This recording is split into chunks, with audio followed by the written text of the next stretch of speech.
ainda. E aí, galera, beleza? Galera, é o seguinte, hoje eu vou falar um pouquinho com vocês sobre a morte, pra ficar assim, porque senão o YouTube tesoura, do Pedrinho Matador, tá? Vou chamar ele de Pedrinho só, pra ficar mais fácil. Bom, como vocês, alguns de vocês já sabem, eles tiraram a vida dele na frente da casa dele, lá em Mogi. Pra quem não sabe, eu sou espírita kardecista.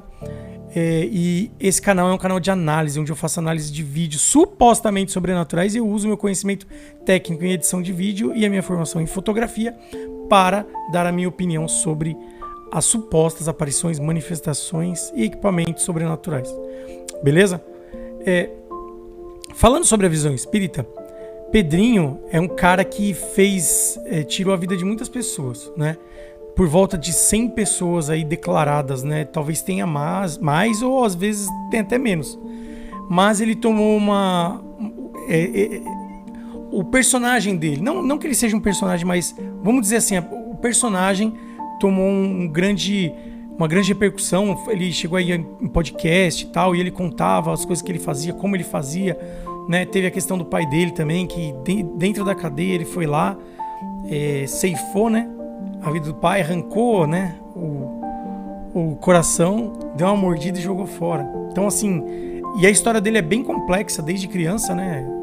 O pai dele deu 26 espadadas, vamos dizer assim, na mãe dele. Então, eu não quero falar muito sobre as formas, porque senão realmente o YouTube corta o alcance do vídeo, tá?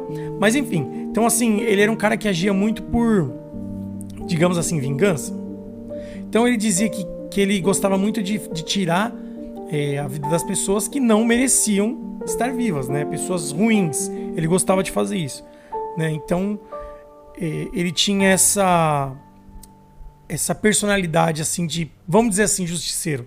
Porque ele fez isso com o pai dele, porque o pai dele fez aquilo com a mãe dele, né? Tirou a vida da mãe dele, ele jurou e foi lá e fez quando o pai dele foi preso, porque ele estava na mesma penitenciária e ele conseguiu chegar até o pai dele e fazer o que ele fez. Então, assim, ele diz que ele fazia isso com pessoas que realmente mereciam. Esse aqui não é o ponto, tá? Eu não tô aqui para justificar, julgar e etc. Eu vou dar a minha opinião espiritual da situação. O que vai acontecer? O que acontece com ele quando ele desencarna, tá? Ele foi baleado, né? Enfim. E na hora que ele desencarnou, com certeza ele desencarnou totalmente inconsciente, né? E talvez ainda esteja, tá? Foi, acho que ontem, né? O tempo no mundo espiritual é relativo, não é igual ao nosso. Mas vamos ao ponto que interessa. Quando essa personalidade desencarna, cara, alguns desses que ele fez aquilo vêm buscar ele, tá? Por vingança. A gente tem que ser claro e não pode romantizar as coisas, tá? Existem muitos que ele fez isso, eram pessoas, eram encarnados ruins também. Eram encarnados com baixíssima evolução, pessoas que tinham maldade, que faziam maldade com outras pessoas. Então, essas pessoas, quando desencarnaram, provavelmente ficaram já atrás dele. Já viraram os obsessores e ficaram atrás deles. Um outro pode ter evoluído, perdoado e deixado quieto, mas a grande chance é que não tenha acontecido isso com todos. Então esses espíritos começam a obsessão em cima dele. E a vida do cara não anda. E ele não percebe, mas tá lá, tá em cima dele. Na hora que ele desencarna, eles vão correndo buscar ele. E eles vão começar a obsidiar ele já no umbral. Então esse cara não vai ter paz. Ele não vai ter paz. Então, né, se surgir algum canal aí dizendo que está se comunicando com ele, nem termina de assistir. É conversa fiada. Quer dizer, se você quiser assistir, você assiste, mas já estou adiantando. É conversa fiada. Porque esse cara não vai ter paz e ele não vai dar comunicação. Porque ele tem muitas coisas a acertar. Aí vocês vão falar assim, Fernando, será? Mas às vezes Deus perdoou. Gente, a gente pega a história do Divaldo Franco, né, um grande médium aí da nossa geração, e que ele tinha um obsessor de 200 anos atrás, se não me engano, que ele tinha feito mal e o cara ainda obsidiava ele.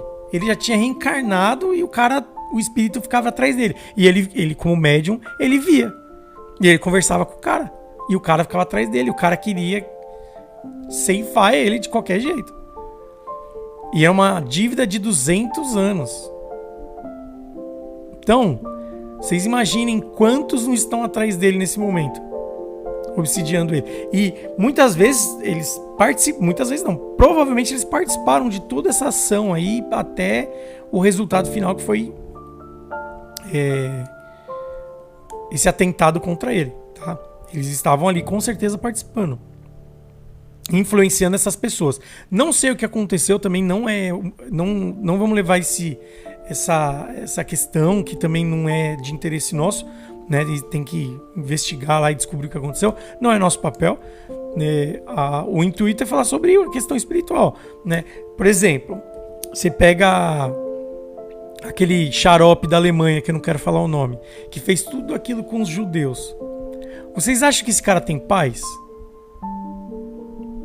Esse cara nem encarna tão cedo. Ele não vai encarnar tão cedo. Vou dar só uma pincelada, tá?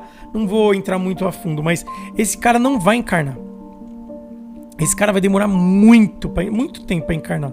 Tanto que ele nem tá aqui, ele tá exilado. Esse ser da Alemanha que fez aquilo com os judeus. Ele nem no plano espiritual, nas colônias, ele tá exilado, totalmente isolado, porque não tem condição desse cara encarnar.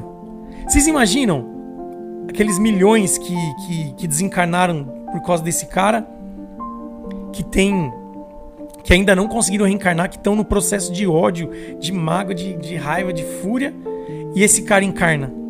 Vocês têm ideia de como que pode ser a vida desse cara? Então não tem condição dele voltar tão cedo. Vai demorar muito tempo para ele voltar. Muito tempo. Não vou entrar muito no mérito, tá? Que é um assunto mais complexo. Mas, então, esse Pedrinho, no caso, cara, a hora que ele desencarnou, vieram buscar ele. Então, ele não vai ter paz. Ele não vai ter paz. Esse cara vai ser obsidiado aí por muito tempo. Os outros espíritos vão cobrar ele, vão querer vingança, vão querer fazer o que puder para fazer ele sofrer do lado de lá. Tá? Não tô entrando no mérito, quem tá certo e quem tá errado, não. Eu acho que Deus sabe de todas as coisas e cada um tá na evolução que tem que estar. Mas o perdão nesse caso seria necessário. Mas como é que faz? Como é que você fala para um espírito que tá revoltado que ele tem que perdoar outro? É a mesma coisa que você falar para um encarnado. É a mesma coisa que você conhece um encarnado que tá revoltado com outro, que tem um ódio, uma raiva, uma fúria e não consegue perdoar, e você chega nele e fala, não, você tem que perdoar. O cara vai te xingar e vai virar a cara pra você.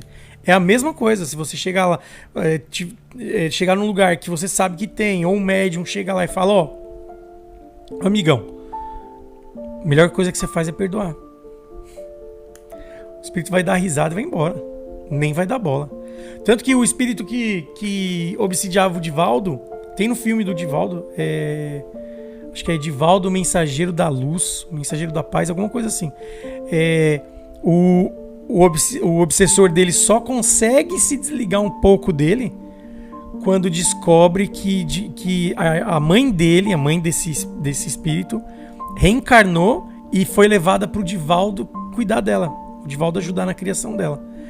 Que aí ele viu a mãe dele ali e o Divaldo emanando muito amor por aquela criança. E aí ele teve coragem de chegar e conversar com o Divaldo, numa conversa mais serena.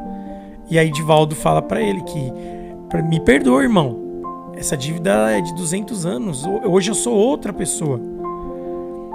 E o espírito acaba quebrantado pela situação de ver a mãe dele ali, encarnada novamente, e nos braços do Divaldo, e ele que vai cuidar. Então, a espiritualidade conspirou para aquela situação toda, para que esse espírito obsessor conseguisse evoluir. Mas a gente tem um caso que não é tão fácil assim, não é tão simples, né? É um cara que tirava a vida de outras pessoas, que agora vai ser cobrado.